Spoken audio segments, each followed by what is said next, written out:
Beyond the Rut is a proud member of the Lima Charlie Network. He sagged his head a little bit and he said, if you want to have a personal life, you can't do what I do. He says, I live here in Greenville, South Carolina. My wife lives in Atlanta. And when you get to my level, you don't really have choices. You just go where they tell you to go. If they tell me to move to LA, I'm in LA. They tell me to go here, I'm here. I basically become property of the company. He told us this. Welcome to Beyond the Rut, the show that shares encouraging stories and practical tools to help pull you out of your rut and into a life worth living. I'm your host, Jerry Dugan, and in just a moment, we're going to be joined by Ken Carfagno. I met Ken at Podcast Movement 2021, and we immediately decided we needed to sit down and record some time together, and that's just what we did, because Ken used to be on the trajectory to be a leader at a major corporation. While attending one of his leadership development sessions, an executive shared with him that if you want to get to where I am, it's going to cost you your personal life. And that was just a major wake-up call for Ken. So from there, he found himself starting a cleaning business. And that also turned out to not be the freedom he was looking for. And after some minor changes and adjustments in his mindset, his business structure, he did find the freedom he was looking for. After all, the scalability that he was wanting, and from there he teaches others to do the same. So if you're looking for freedom from the golden handcuffs and you want to make sure that your business idea does not have you trapped, you want to check out this episode that I have with Ken. So sit back and relax, unless you're throwing books or chanclas or something at somebody who's just out of line, which you probably shouldn't, because I think that's assault. Listen to this episode. Here we go. All right. Hey, Ken. I'm glad that we're able to meet up here at Podcast Movement in Nashville, 2021. How are you doing?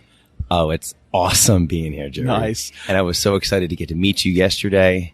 And Nashville is amazing. I haven't really been outside of the Gaylord Opryland yet, other than to go to my hotel and back. But tonight is the iHeartRadio party with Questlove, I guess, is doing the DJ thing. So I'm hoping I get a second win, because like right now is that window where my brain shuts down. And in about an hour, it should start to perk back up. So, yeah, I'm hoping for that second win, because that's great networking opportunity and all that good stuff. Yeah. What's been the biggest thing that stood out to you at Podcast Movement? Well, going back a step, I actually am sitting here 10 minutes back from going to visit one of my heroes, Dave Ramsey. Yeah, that's right. So he's up in Franklin. It was a 32-minute Uber drive. My buddy John Shuckman, who's also here. Okay. With the podcast, and he's like, hey, Ken, I'm going over to meet my hero. You want to come? I'm like, yeah. So he's in the studio today, and both of us got a chance to meet him.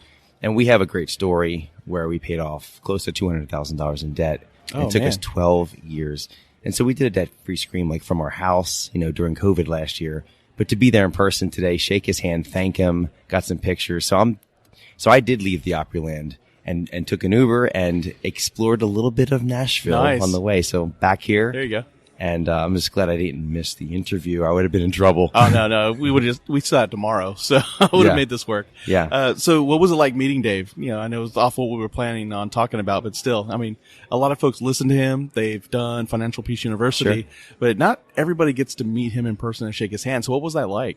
He is very authentic and he's genuine. What you hear is what he is. There's many people like that I'm noticing, even here at Podcast Movement. Like John Lee Dumas is another good example of someone that seems so larger than life here at this conference. You meet him in person, he's just John, and he's regular. He's just Dave, and he's just walking around and like, hey, he walks around in blue jeans. He really does. And quick story, I'm a storyteller. You're like, oh no, I shouldn't have brought Ken on. He's a storyteller. No, that's the whole point of this. Yeah. Okay, you're good with stories. Okay, go for it. The man that introduced us yesterday, Vincent Puglisi, Total Life Freedom, good friend of mine, really good friend of mine. Him and I met at a Dave Ramsey event. Really? 2014 New York City Business Gets Personal. Check out this lineup. Dave Ramsey, Gary Vaynerchuk, Seth Godin. One conference. And him and I met at that conference. And we've been close friends ever since. So that was the first time I met Dave. We were taking Financial Peace at the time.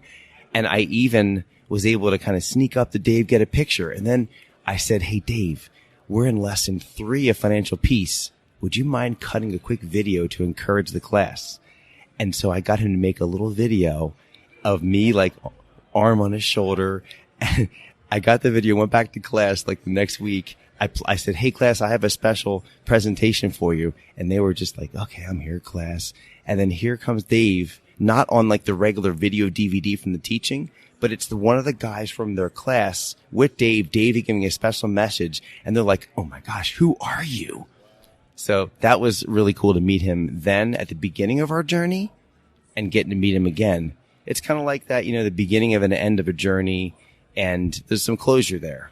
So I felt really good. So thanks for asking. Yeah. I mean, it's huge. I mean, my wife and I went through Financial Peace University roughly a decade ago. We've gone a little bit slower. I mean, hearing that you've done it in 12 years, I'm doing the math in my head. I'm like, all right, yeah, Liv and I have got to talk. We're a little bit behind schedule here. There we go. We thought we took forever. Yeah. I mean, 12 years is a long time. But then there's that sense of freedom, though. It's like, I like how Dave says, if you got a job you don't like and you have no debt, you can just walk off the job and people are like, where are you going? And you're like, no bills to pay. I'm leaving. It's true. I mean, you think about it, the concept of the show, right? About being, beyond the rut. Debt can be a major rut. Yeah. When you get yourself into debt and you feel there's no way out, which we were. I mean, at one point, it was 2006, watching, the tow truck take away our only car. We had no cars because we waved goodbye. Okay. What's repo mean? Oh, we get to, our car's gone, but we can do something else. No, then they send you the bill for the remainder and you have no car. We're like, okay, that's a low point. We owed like 35 creditors, a ton. And it's like, wow, this will never how are we ever going to get out of this rut? It's overwhelming. And I imagine there's so many dimensions of a rut, right? And whatever one you're in, it could be a debt one. It could be, like you're going nowhere in a job. It could be even in a business. Yeah. It could be in a marriage relationship that they're stuck in a rut. Yeah. Yeah. And I've done a little bit of this. I've studied this a bit. I've been really big on vision. And I know you probably want to get into my story a little bit, and I'd love to share that. But there's some things I've been studying on visionaries and on the dream, and it's helped me to kind of see a rut in a different light. And, want me to go into this a little bit? Go for it. Because I thought it was really helpful. There's a really cool, model, if you can imagine this. I know you're listening to this podcast, but imagine I'm sitting here, you're talking to Jerry face to face, but imagine there's two circles. And you just draw two circles with your hands in the air.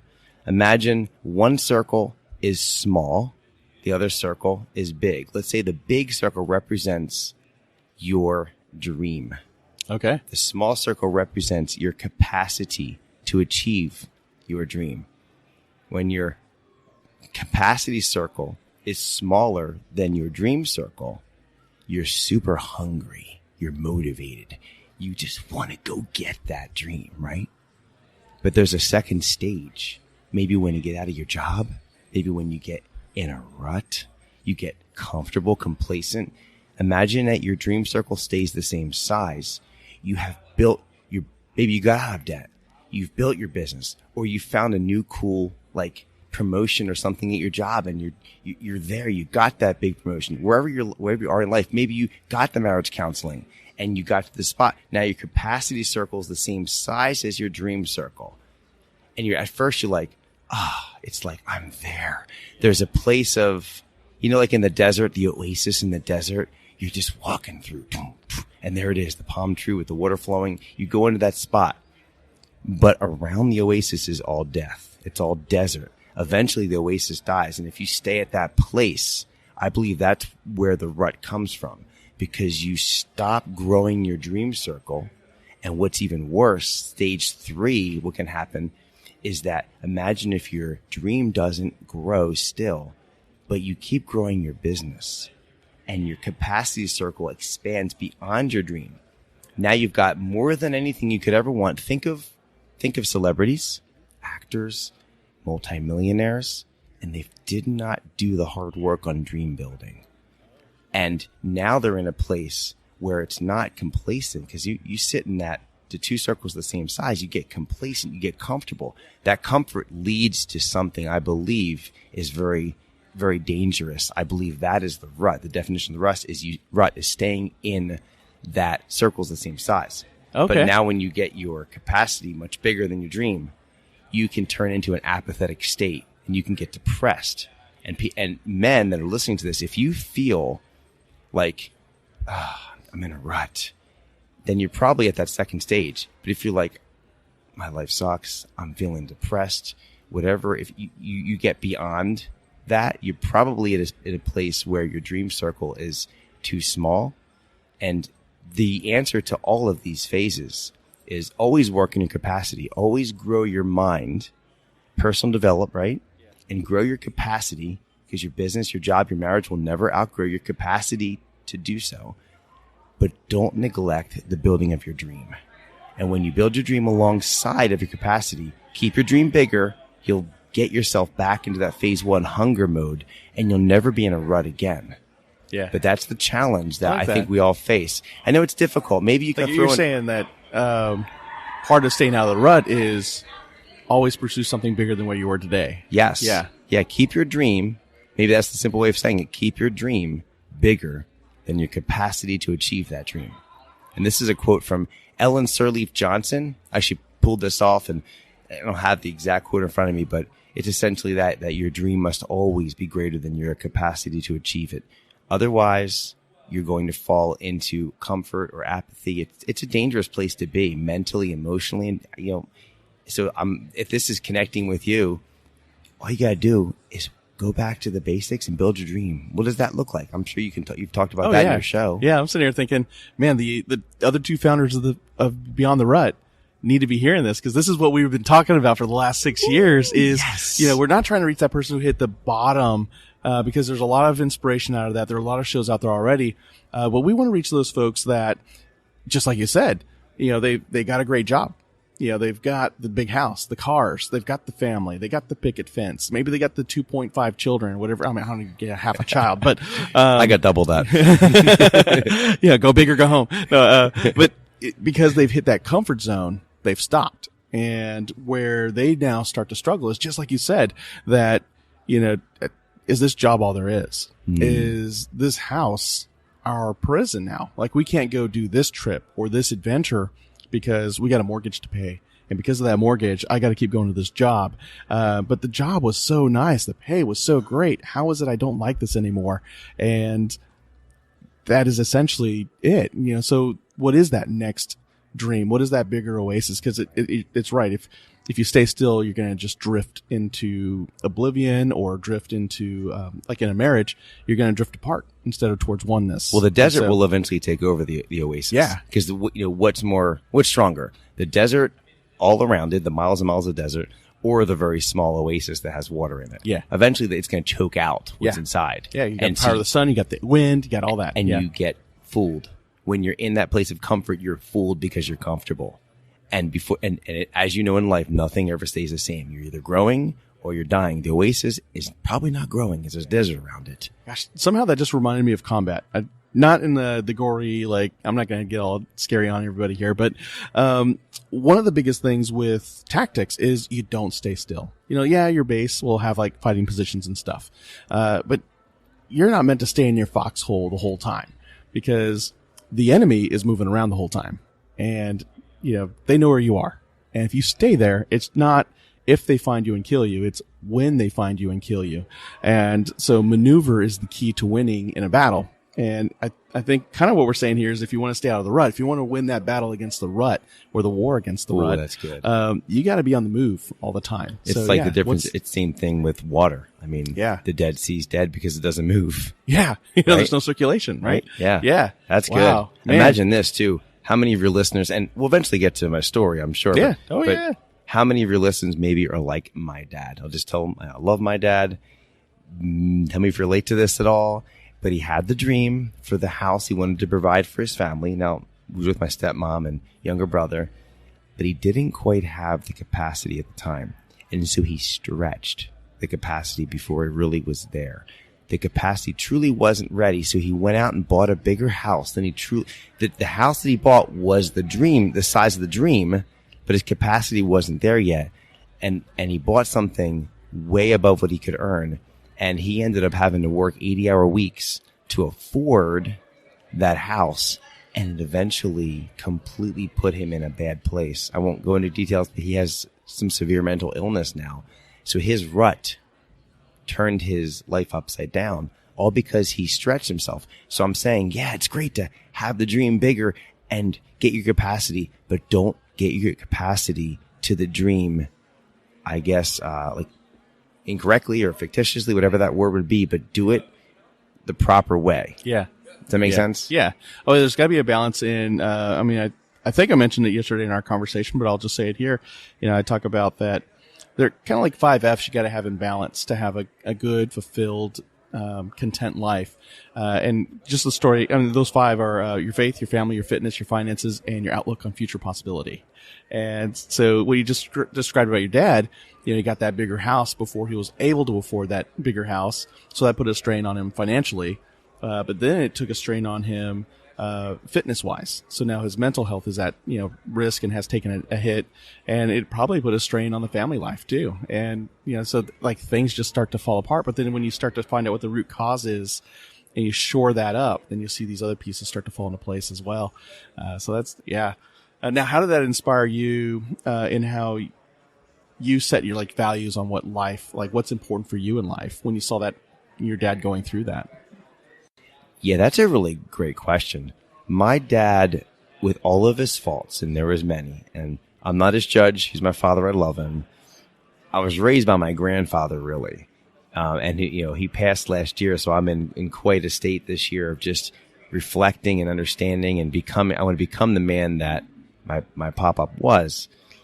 But as I reflect on my dad, what are the traits that you get from your father or your grandfather or whoever the man was in your life that affirmed you? And from my grandfather, it was things like creativity. And he was the one that would encourage me to be that creative. And no one else was. He taught me things like faith and family values. He was the only one anywhere around me that had a marriage more than 10 years. And he was, when he passed, we're talking 60 years of marriage with my grandmother. And there was so many characteristics. Most of those F's were from him. The one thing my dad really showed me, well, there's 2 things. There's an F, fun. He did show me fun. And so he was very young when he had me. He was 18. So he had that youth when I was a kid, and we would do adventures as a, weekend warrior. We'd go on adventures. So that was cool. And I also noticed he had tremendous work ethic. And I watched that as a kid. And so I wasn't surprised when I saw him doing this because, he'll just outwork it. He has a mindset where he could always outwork whatever situation he was in. And this time he couldn't. He bit off more than he can chew. So how did it hit me? Well, it just showed me one more example of, you can't outwork everything. Work is a great factor, right? But you have to have a little, work smart. He didn't work smart. He just tried and grunted out. Yeah. Yeah. So many men I come across, the work ethic's there. They bust their butts for their job. They get the accolades at work. They got the paycheck to show for it. But sometimes, they're throwing in those 80-hour weeks or even 60 or 70-hour weeks.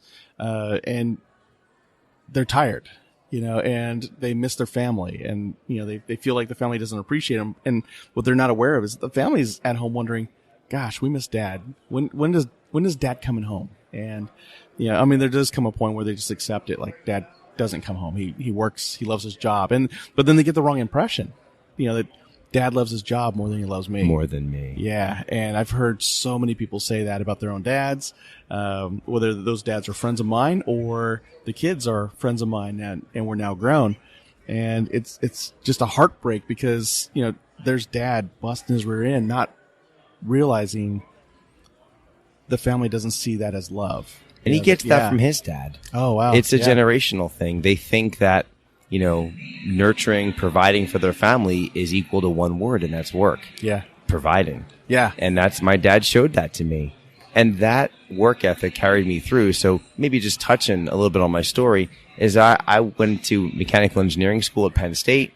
I graduated in 2000, and I got recruited out of by General Electric, and I got into a pretty prestigious leadership program down in Greenville, South Carolina. Woo-hoo! So that was fun. Yeah, a lot of words there. So I'm working for GE, and because I'm in this leadership program, I was busted. Like this first year, it's like in engineering class, if you're familiar with certain certain majors, the first year might have 600 students in a class. Oh, yeah. The second year is 60.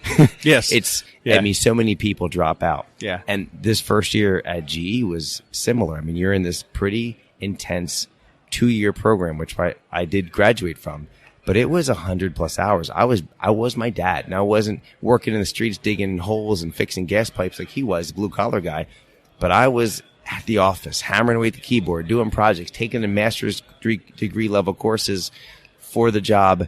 And I was also doing leadership programs and going out of site and traveling, and I was busting, and I wanted that badly. I had a chance to meet top leadership. I met Jack Welch in the first month of being there. No, it wasn't like I was invited to some special behind the, it was a greeting. I would have geeked out and asked for an autograph. I didn't get a chance to. The guy's like 5'5". Oh, he's man. really short. Yeah. Probably 5'8". Yeah. And I was greeting, there's a board meeting every so many years, and our site was selected. They took the leadership guys and they put us, in these nice dressed up outfits, and they made us memorize every person on the board by picture and name. And so we had to, when someone came up, we'd have to greet them because we had to recognize their face, greet them, take their jacket, hang them up, and then lead them to his place. So I was at the front door, at the point of the spear, having to memorize. I studied for 2 weeks and had all these people's names. And then I didn't get a chance to see Jack coming. He just weaved between people and snuck up like a gopher. Hey Ken, I'm Jack Welch. Nice to meet you. I'm like, Mr. Welch, hi. And then he's out. So when I say I met Jack Welch, it's Wow. really he met me and he's gone. Yeah. But I got a chance because of my, I guess, position and leadership, because they were grooming guys like us to become the Jack Welches in their 40s. Yeah. And so I got in back rooms. I got around the heat. And as much as I was succeeding and earning the stock options and everything I could get at GE in my first 2 years, I did my dad's thing, that hard work, and I applied some smartness to it as much as I can. And that got me far. So it was working. But then I saw the inner belly of the machine. And so I had that work ethic from my dad, but then my grandfather showed me family values. He showed me balance. And I always I come from a big family. And so my heart was always positioned towards, yes, I want to be successful. I want to achieve my dreams, but never at the expense of my health, never at the expense of my family. And I wasn't married at the time, no kids. But what I saw, and maybe just take another minute to share the story, because it does still kind of choke me up a bit. But I remember being in this one event, and there's a man, I can't share his name, but he was a very, very high level GE guy, maybe a couple thousand people that at his direct, management. And he was in a small room with us. I mean, this room we're in now is pretty big. So it's maybe 5-6 tables like this. So for reference, maybe like a 30 by 30 room. And he's up front just, declaring all of the cool things going on in GE in the future. He was talking about wind turbines and solar, which obviously now is no big deal, but this is 20 years ago. And he's expounding on the future, just like Mark Cuban today was talking about the future of content creation of this podcast. He was talking about the future of power generation. And we were all excited. We're asking questions. Tell me about solar. Tell me about wind. And they're just thinking about their careers and how they could get to the next level, trying to impress the big guy. Yeah. And there's this one dude stands up, says, Mr. E, I got a question. And he's an intimidating guy. And we look over, we're like, okay, what's he going to ask? He says, Mr. E, can you tell me about your personal life? Pin drop. And Mr. E, he dropped his shoulders because he was really picture me. My arms are up. I'm proclaiming all the amazing things that are happening in the company. His shoulders dropped. He sagged his head a little bit and he said, if you want to have a personal life, you can't do what I do. He says, I live here in Greenville, South Carolina. My wife lives in Atlanta. 2 hours apart. And I heard that. I'm like, wait, what did he just say? My first thought was did that guy just ask that question? And I'm thinking, did he just say he lives in different states with his wife 2 hours apart? They don't see each other. And when you get to my level, you don't really have choices. You just go where they tell you to go. If they tell me to move to LA, I'm in LA. They tell me to go here, I'm here. I basically become property of the company. He told us this. And most of the people in that room, you know what? It didn't faze them. Like, Jerry, it didn't faze them. Because they wanted that. They wanted his position, right? They wanted Power. his position. You know what happened to me? Imagine a dagger going through your heart. And maybe I didn't see it before, but I'm just working. I want to get there. I want to become that next Mr. E. But when you see your hero and realize, I think Warren Buffett has this great quote, right? Vincent's told me this quote many times, is that you don't know who's skinny dipping until the tide goes out. It's not my quote. Warren Buffett has it. Oh, no. So, again, you don't know what's going on with someone until you hear something like that. And you know what it did? It disarmed me. And the dagger went right through my heart. And I'm like, wait a minute. Work? Yeah, I want to work. I want to have work ethic. But something just hit my why. Like, my why was family. Wasn't married, no kids yet, but I have 5 younger siblings. I wanted to have a family. I wanted to have time. I wanted all those F's you just talked about. And I saw a dead end. At that point, I realized I was in a rut. There was no way I was ever going to get to where I wanted to go if I stayed on the path. And you know, like when you want to buy a new car, and it's like for me, we bought a Honda Pilot like last year. And all of a sudden, I think this is like, confirmation bias, you call it. All of a sudden, it's like, there's a pilot over there. Another pilot.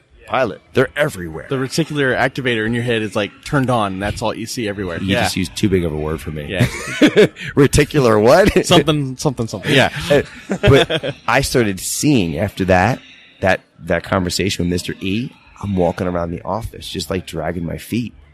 I'm seeing divorce. I'm seeing guys with not pictures of wives, just their kids, 2-dimensional on a desk. And I started getting depressed. I started getting a little bit on that.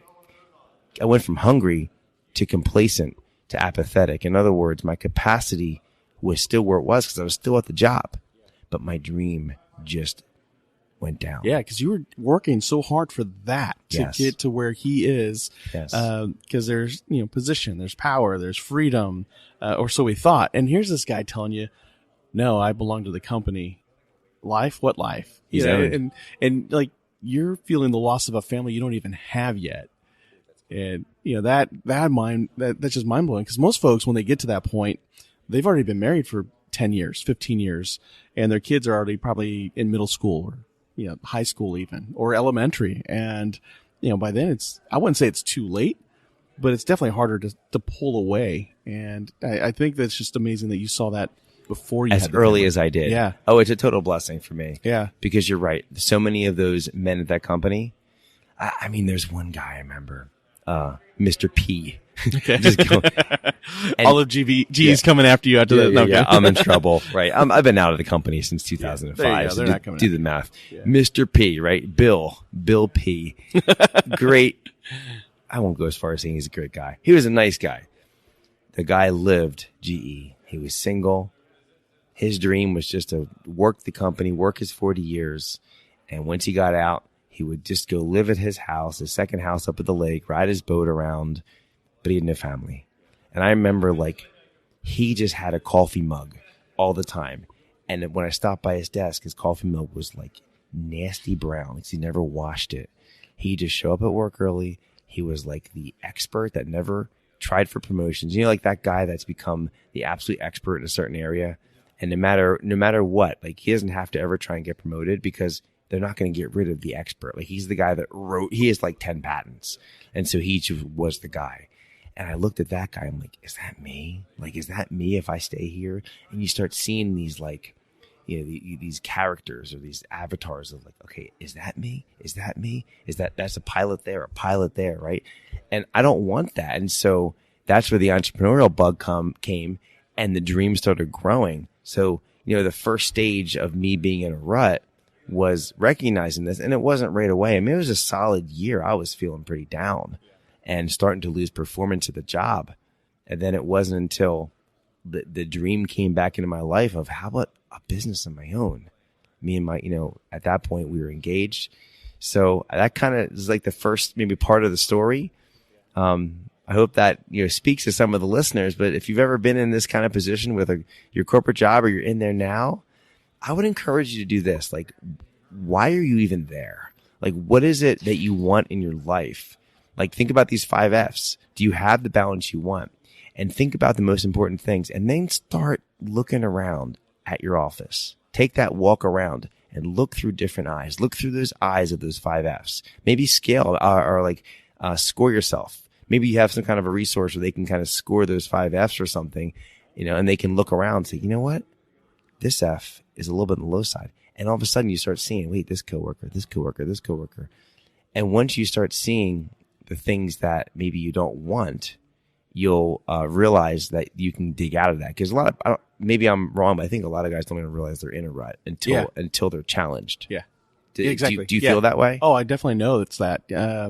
It's like if they're in a rut in their marriage, they're clueless until the wife comes up and says, I want a divorce.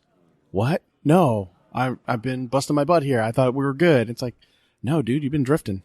Or how maybe fatherhood could have been better, and they don't realize it until maybe one of the kids get arrested, or throws something through the window or runs away, and it's like, what? I thought our kid was so happy, or attempts suicide. So when you're in a rut, you don't see the warning signs. Yeah, exactly. No, it's just like you're gradually going off a cliff, and all of a sudden you do. And I think that's when people realize they're stuck. And sometimes, though, people just kind of look up and realize, wait. I think when you're in a rut, maybe I haven't had this thought before. When you're in a rut, you get very into self, and you see just yourself and like just a direct path you're walking in. Maybe you lose some of those observant eyes to see warning signs and factors around you, because I'm in a rut and I'm just, I'm not happy. But once you start to get a little bit more vision and you can get that dream bigger, you start to, take a look around more. And when you look around more, you start noticing this thing. You could have, big yellow flags waving by your wife, by your son. I've seen it too. I know friends, you probably do too. You're right. After 20 years of marriage, all of a sudden the wife runs off or the husband runs off. And it's like, oh my gosh, it's so tragic. And you hear it, you see it on Facebook. But then how is it that there's no warning signs? There is. Is it possible that one or two of them or both, they were just in a rut and they didn't see it? It's really sad. I wish that, that these men had a really great resource to help them recognize these things before they happen. Yeah. Oddly enough, because I was thinking in the back of my head, like, because you had mentioned it just a moment ago, like, maybe if they had a resource where they could evaluate where they are in these areas. Like a scorecard. Yeah. And I was like, yeah, that's a really good idea. I should create one. I was like, wait a second. I did create one. So I've got this tool. That was unplanned, folks. Totally unplanned. I mean, I'll Venmo you. So it was, it's a tool that, at the beginning of this episode, most likely you heard the ad, unless I pulled the ad by now. But there's a tool called Measure It to Make It, and it's a goal setting tool. But the biggest part of that is you take the time to evaluate, where are you in your faith? Where are you in your family status? Is it where you want it to be? Are you on the path of creating the family that you want? Where are you in your fitness levels? Not just physical, but mental, emotional, spiritual fitness levels. And then how would you evaluate your resiliency? And then there's the finances piece. Where are you financially? And then what is your outlook on future possibility? Do you firmly believe that you can still make impact in the world? And what is it? So that's where you kind of like really starting to dream a little bit. And so, yeah. And so the very beginning of that tool is a walkthrough of those 5 pillars or those 5 circles. I like to use circles because they do intertwine. If one area is suffering, just like we talked about earlier, like your dad's story, it does bleed over into the other areas, or it feeds off of those other areas. And then you have a drop in the quality of life. I guess with pillars that works too, because you take away enough columns, the whole structure collapses. And yeah, so I guess either of those work. I like circles, so I'm sticking with circles. But anyway, so Measure It to Make It, beyondtherut.com/goals. So a little mid-roll there. I didn't plan to make. That wasn't planned. Nice. And just for the record, I don't have this figured out, Jerry. I don't. If you measure me, look at this guy. He knows he's got it figured out. No, I don't. Yeah. And it's not for me to measure you anyway. It's you measuring yourself. Personal. Where are you? Where do you want to be? And it's an account, but you can make it. I'm not sure how the community works here, but I mean, you could even have it as an accountability tool. Maybe two guys get together that are part of this community and they each got their measure to make it. And they look at, hey, what's your score? I'm at 20. I'm at 25. Hey, let's make sure we both get to 30 by the end of the month. And they lock arm in arm and they get a little bit of that fire back. And it just takes a little spark, right? A fire is created by a little spark. Wow. So you're telling me I need to quantify this thing. So I've just officially made more work for Jerry. I got some edits to do. Why did I pick this guy? Of all the guys in the conference to interview, I come making here. me work. You gotta work. That's right. But it's a good thing. So I'll have to think through like how to quantify that, but you'll at least be able to qualify and identify where are you now, where do you want to be, and sure. That is your measure as well. Yeah. So that's pretty cool. I'd love to see that, by the way. Yeah. Oh yeah, I'll have to email you a copy. Yeah, I'll let you know. Maybe I'll do it and send it back to you. There And we you go. can report, hey, remember that guest we had, that crazy GE guy? His score was a 1. No. he sounded really good, but then he was a 1. And the funny thing is there was no grading scale. We just made up the number 1. Yeah. So, but I really do like the fact that, and this was the thing that impressed me when we chatted yesterday, was the fact that I mean, we already said it, but, so you saw the light in terms of if you stayed in the job and pursued the career path you're on, you're gonna have money, you're gonna have power, you're not gonna have much of a family, you're not gonna have the freedom that you wanted, and then so you started to pull back from that, and then you kind of teased there that you've got this entrepreneurial bug forming, or the seed that's been planted, and you were engaged at the time. So tell us about that. So, I mean, cause I know I'm going to speed it up a little bit here. So folks, spoiler alert, and I'm just going to tell you, Ken gets laid off. I think that's what you told me, right? No, you didn't get laid off? No, I didn't get laid off. I'd fill that in. Okay. I got fired. You got fired. Well, laid off sounded better. Gentler. No. But you got fired. I got fired. Remember Okay. I said I started checking out emotionally? Yeah. So you check out like piece by piece over the course of 3 bad performance reviews. Okay. Yeah, that would get you fired. I'm a bit of an optimist. And so when they came with security, oh no. they're like, hey, Ken, we're going to have to, help you out of here. Okay. Where are we going? We going to lunch? No, we're going to HR. Oh, awesome. I got some questions for them anyway. Like, I had no idea. And then it's from there out the door and boom, there goes a career. And now I'm on my butt. What to do? At that point, very thankful that my wife had started, of all things, a cleaning business 3 months before that. Serendipitous. Now we're a Christian family, so faith weaves very strongly through everything we do. And so it's not surprising that God put that in our path beforehand. But here we are, an option in front of me. Do I pursue engineering again? Which I knew was just going to be open up another door and find the same thing. Now That's what most people do, is they just stay in the same field. Yeah. What does Einstein say? Who? What does Einstein say about that, right? Oh yeah. What's the definition of insanity? Insanity, right? doing the same thing over and over and expecting a different result. So, and again, if you are an engineer and you have a great job and it's not like this, there are many companies that are awesome, and I am not downplaying that or trying to, say this is for every engineering company. But for where I was at a very high performance based company like GE, I personally would have pursued the same type of company because it's all I knew. And so I would have opened up door after door and it would have been the same thing. We had this cleaning company. My wife's like, hey, good luck with your cleaning company now that you're fired from your job. You know, we have a baby at home and we made the decision. Mom's staying home no matter what. And so I got to put on my bootstraps and make this thing work. So basically your wife hired you and then passed the reins on to you. She's very smart. Yeah, she's the master delegator. So to come back on and talk about delegation will be Mrs. Carfagno. Yeah, she did really well at that. So we started a cleaning company, and Carfagno Cleaning, super creative, I know. Hey, and it was really cool because within like 2 weeks of getting fired, the cleaning business was already there. I got a call from a major real estate company, Coldwell Banker, and they have like a concierge service at the center of their company. They don't have it at every city, but where we were at the time in Albany, New York, they had this concierge center for preferred vendors. And they called me, hey, Ken, your name just came across our desk. We got your information. I'm like, how'd you get my information? I just got fired from my job. What information? They're like, oh yeah, you have a cleaning company. I'm like, I do. They said, yeah, we have 2 cleaners that we keep on our preferred vendor list, and one of them's sick and had to quit. Would you be interested in coming in for an interview? I'm like, I'll be there. But I'm like, oh yeah, let me think about it. Yeah, of course I'll be there, right? And so that turned out to be my training grounds for what became a fairly successful cleaning company that we ran in upstate New York for 14 years. But eventually we wanted to get back home. So here's maybe another rut. Okay. We had a growing business, and I've always done it by myself. Not so much now. I'm hiring people.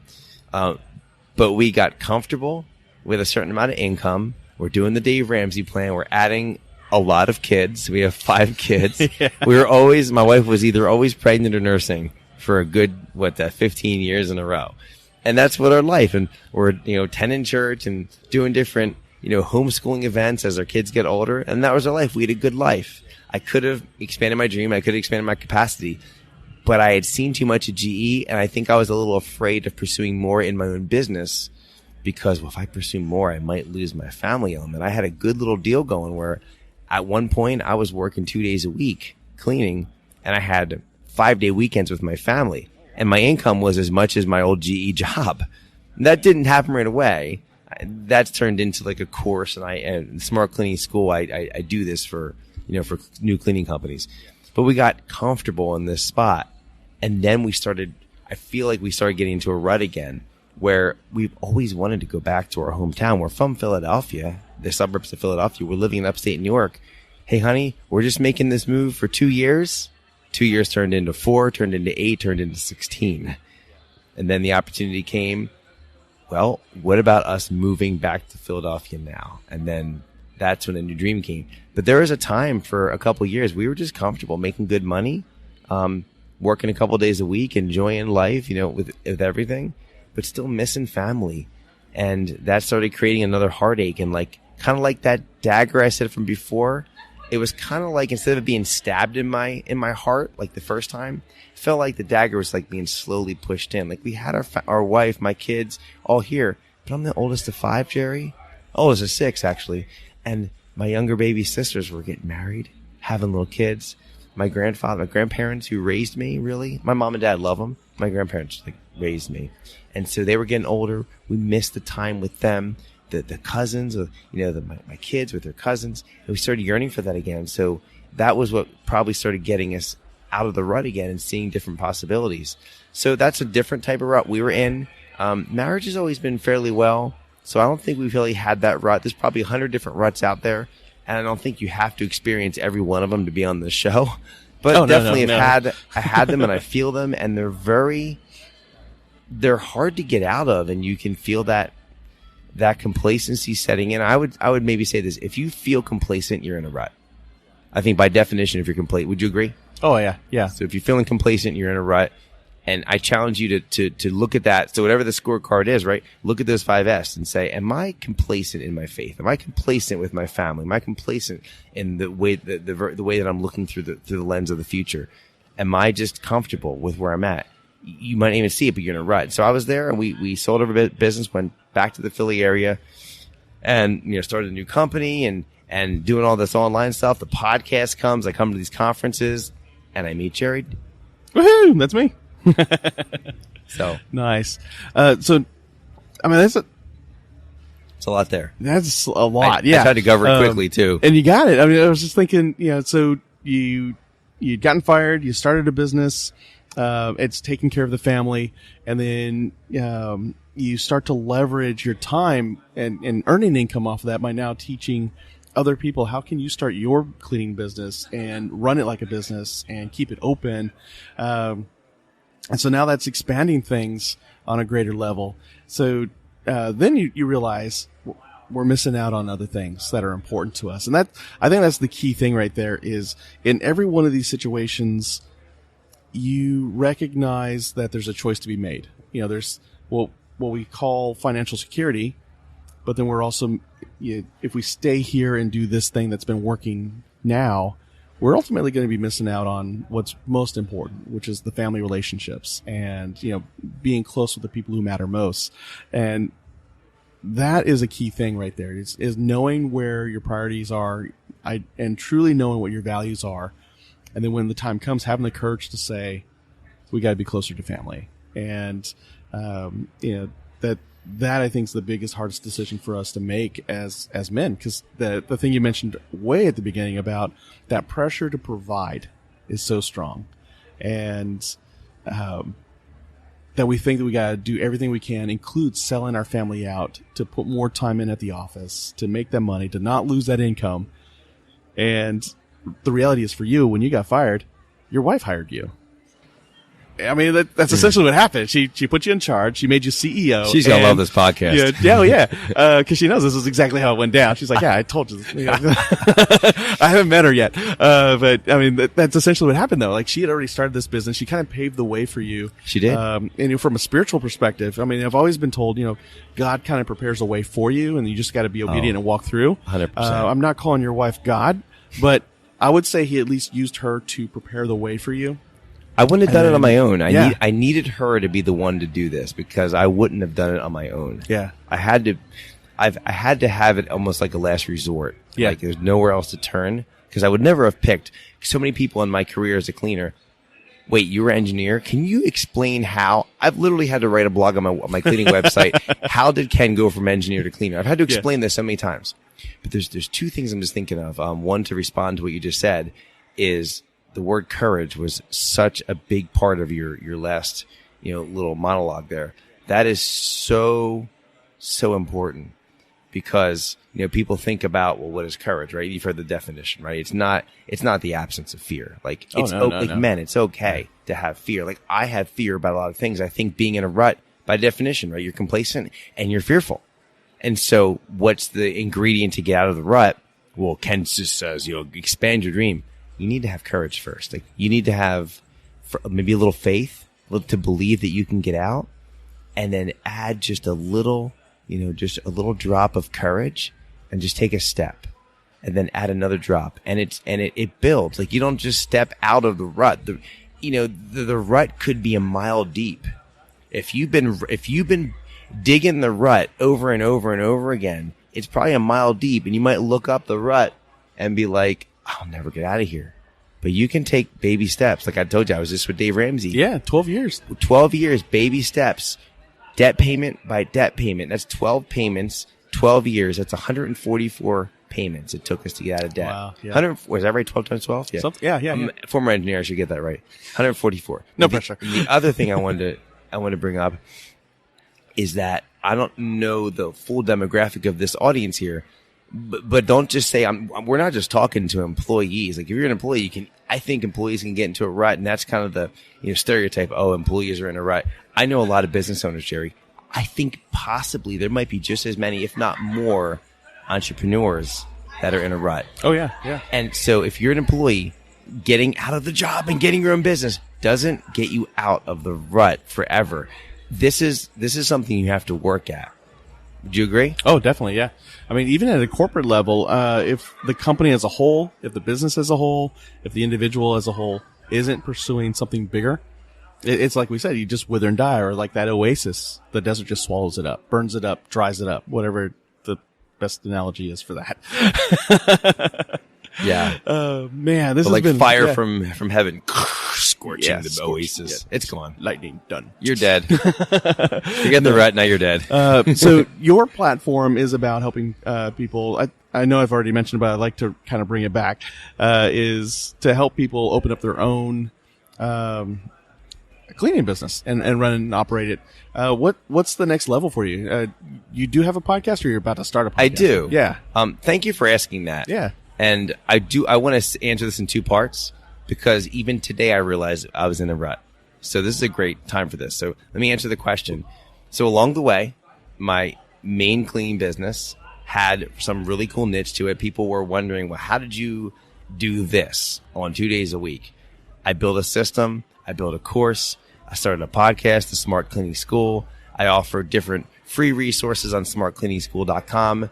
I encourage you to go check that out, the podcast. So if you're someone right now that's considering, like my friend Robert, who was working a full-time job in retail for 25 years, and he jumped in the Smart Cleaning School, and just like last week, he was able to quit his job and go full-time with a cleaning company. Of all things, who thought to be a cleaning company? And so it could be a great side hustle for you. And there's resources. No, I'm not the only resource out there. But if you were to go and just get the free downloads and you can listen to the podcast from episode 1 on, just push play, you'll learn how to build a cleaning company, see if that's something for you.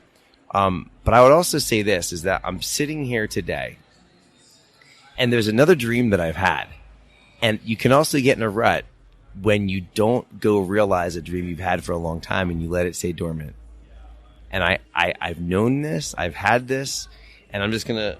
You throwing it out there? I'm throwing it out. Do it. I'm throwing it out there. I have something in my bag. Okay.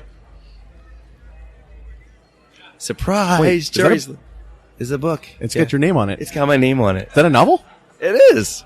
So this is like surprise attack on Jerry. All right. And so in 2000, I'll do the short version of this. Yes. So yes, I have Smart Cleaning School. If you want to start a cleaning company, look me up. I love helping people with it. So in 2010, I had this really cool idea to start telling stories from my kids. Because Jerry, if you see Jerry's reaction right now, he's just smiling. There are blanks in this book with these. Yeah. Okay. I'll explain it. Okay. So I started telling stories from my then 5-year-old son, who's now 16 and driving. God bless him. And, and I'm making up these stories at bedtime. And I'm like, okay, Kenny, what do you want to be? I want to be the greatest adventure discovery man of all time.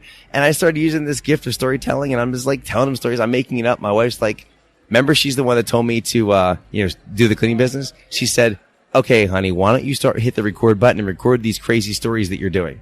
I'm like, okay. I recorded over that summer 11 years ago, 22 hours of these stories, this 10-book adventure. And then I'm like, okay, now what? And I meet with my pastor a little bit later, and he says, so what you been up to, Ken? Well, I'm working, I'm cleaning, and I just, had this idea for a book. And he's like, what's this book? You need to write it. I'm like, what? And I got this dream birthed in me, why not turn this into a book? And the idea was, what if I could make something that was super adventurous, that a boy could do with his dad, or a daughter that could do with her dad? There's a lot of dads that you're in a rut, you're coming home, you're jumping on video games, you're jumping on ESPN, you're jumping on YouTube, you're doing whatever you can to kind of mask the rut you're in. I'm just calling you out. I love you brothers, but probably a lot of you are doing that. I'll tell you what, there's a power in reading aloud to your kids. If you've got kids, doesn't matter what age, pick up a book. There's some great adventures, and your kids will jump in the adventure with you. So I wrote this book, Arctic Land, and I just showed it to Jerry, and it's got blank lines, and there's 3 characters. There's dad, there's a blank line. The blank line is your child, which is between the age of 7 and 11, and you can just stick your kid's name in there, and you read your son or daughter into the book. It becomes a co-led adventure between father and son, and you're trying to find your missing grandfather, who's this great discovery man. And you're going to these magical lands. It's kind of like Narnia meets Indiana Jones. Yeah. And I don't want to turn this whole interview into this, but I get excited about this too. This is awesome. Yeah. So in here, there's these little logos. Yeah. You can go on the website and download this free logbook. So there's this Indiana Jones looking logbook. Okay.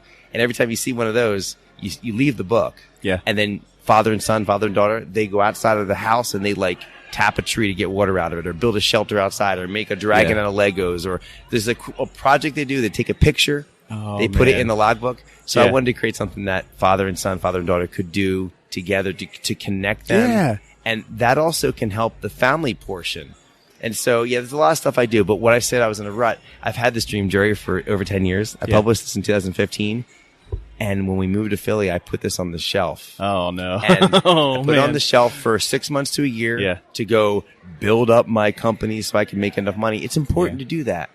But I haven't taken it back off the shelf, and it's been a long time. Yeah. And hearing some of the things this morning and meeting with the people I've been meeting and the power of going to a conference, it sparked my dream. Yeah. And I'm realizing that, why not just talk about this? It's a pretty cool thing. Yeah. So, you're the first one I've been able to share it with here today. I'm sorry to hijack the interview, but No. This is what the show's about, is men and women too, pursuing their dreams, the ones that are just God-given on their heart. I need to do this to make the world a better place, and do it in a way that you're not sacrificing your family, you're not compromising your faith, you're not compromising your health. that's kind of this conference has actually helped me hone in that message. That's beautiful. So that's beautiful. So when you busted out that book, like this is a dream that's on your heart. It's been on there for a decade. It is. And your wife said, look, you got to dust this thing off and make it happen. And it is right there in print. And I'm already picturing in my head dads around the world, at least the ones who could read English, building, like, are you familiar with Choose Your Own Adventure books? I actually was partially friends with one of the writers. Okay. I reached out to him. Yeah. I used to read those voraciously as a kid. Yeah. Huge impression And upon in this, it's not a choose your own adventure, but you are the adventure. You and your child are the adventure. And I would venture you could even go as low as like 5 years old and fill in the blanks of you and the child and tell those stories over the course of weeks and do it with feeling. That's the biggest thing I would tell dads is when you read to your kids, don't just like read the book all nervous, like, oh, I'm not a good reader. I mean, it's a first grade, this is not a first grade reading level. But read it with feeling, have some excitement act it out. Get them excited. Yeah. And I won't bore the dads with this, but trust me, there's a book out there, Read Aloud Handbook, Jim Trelease. It talks about the gazillion advantages to you and especially your children with learning, with relationships, with connectivity between you and them on the power of reading aloud to your child. I did the research and I was amazed by the numbers. And so if you just, like dads out there, maybe this is the tip that I'm leaving. This crazy guy that got fired from his job because a dagger got put through his heart. And here I go, writing a book and starting a cleaning business and helping people. Like I'm all over the board. It's like, what's this guy really doing? But I would say this, if you get that, that metric where you're looking at those F's and you're looking at the family metric, well, how do I do better at family? Well, I mean, take a look at your marriage. And as far as your relationship with your children, it is easy to go to the library and grab some Magic Tree House books if they're 4, 5, 6 years old, or some Narnia books if they're 8, 9, 10 years old. Possibly check out my book if they're, between 7 and 11, and just read it to them. And like, Jerry, I love what you said there. Don't just say, and they walked up to the building. And no, it's like, oh my, they walked up to the building. So if your name, what was your son's name? Jacob. Now he's older. He's 21, right? He's almost 20. Yeah. So when Jacob was 8, it's like, say, well, Jacob, here's the story. They walked up to the building and they entered the building. It's like, Jacob, they walked up to the building. They knocked on the door. The door opens. You walked in. Don't be maybe as crazy as I am, but add a little bit of emotion. You'll draw them into the story. If you can draw your kids into a story young, they'll get into the habit of being a part of stories, telling stories, and making their life more of an adventure. So why not do adventures? You don't have to do adventures outside all the time. You can create one right there in their bedroom before they go to bed. And the most impressionable time between a father and a son, father and daughter, there's stats on this. It's like when they first wake up, when they get home from school, during dinner, and the most impressionable is right before bed. So why not take 15 minutes per night? Grab a book. It doesn't have to be my book, any book. So there's a lot there. What you put them through at bedtime, that puts that routine. Their mind works on that while they're sleeping and 100%. Recharging. Yeah. And if you do something like a Magic Tree House or any of these kind of books, it gets their minds imagining. And that helps the other F, the future, right? So this could be a great prescription for some of those guys in a rut with their family, in a rut with your job. I'm hoping I gave enough like tips and that could help. And I'm figuring it out. I don't know the answers. I'm figuring it out. And, I hope I didn't bore anyone out there. And I really appreciate that you took the time to ask me some of these questions I haven't had a chance to answer in a while. So thank you for giving me the opportunity. I'm glad you opened up and just shared this with folks because this is good stuff. I mean, everything from being faced with a career that, it was potentially going to suck the soul out of your life, taking a dive in, running a business, building a business, having those cautionary tales, switching gears and being a teacher for other businesses. So you're now leveraging what you know to help other folks improve their lives. I mean, talking about, pursuing a life that is changing the world. I mean, you changed the lives of others who've opened up businesses and succeeded in that. You're going to change lives with, this book and the series of books that are to come, because you're talking about not just dads now, but their kids. And if that, I'm going to try to make you cry right now. Because then if those kids grow up and repeat that tradition, Now you're talking about another generation after that. And so you're impacting at least from dads now to grandkids. And dads, you listening right now, everything he said, you're not just impacting your kids, you're impacting your grandkids who aren't even a thought in the eyes of your children right now because they're little. They're not even, well, maybe they're like pretending to play house and stuff, but they're nowhere near making grandkids for you yet. And you're going to be changing their lives and they're not even born yet.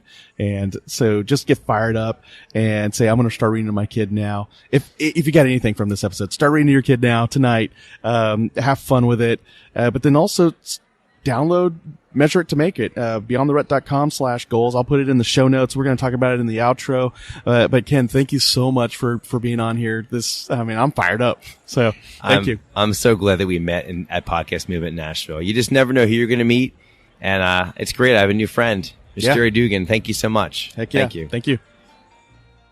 So you heard from Ken as he shared his story about why he left a major, potential leadership career, with a corporation to start a business, cleaning other people's homes, other people's businesses. And now he helps others to do the same. And hopefully you gleaned from there some applicable tools for your own situation. And if you found this episode valuable, hit the share button right now and send this episode to somebody you think will also find value in it. Maybe you know somebody who's in the same stage that Ken was in just years ago. Now, you can also check out the show notes at beyondtherut.com/299. We're just one episode away from episode 300. So stay tuned for next week because Ken, in this session, flipped the script on me after we were done, and he interviewed me for our own show, for this show. And so episode 300 is going to be that interview. I've never really opened up the mic to have somebody pour into me and make me open up. So this is that chance. There are episodes where I did open up. However, this is where he actually put me into the spotlight. It was nerve-wracking, to be honest. So check that out. That'll be episode 300. And in the meantime, until next week, go live life beyond the rut. Take care.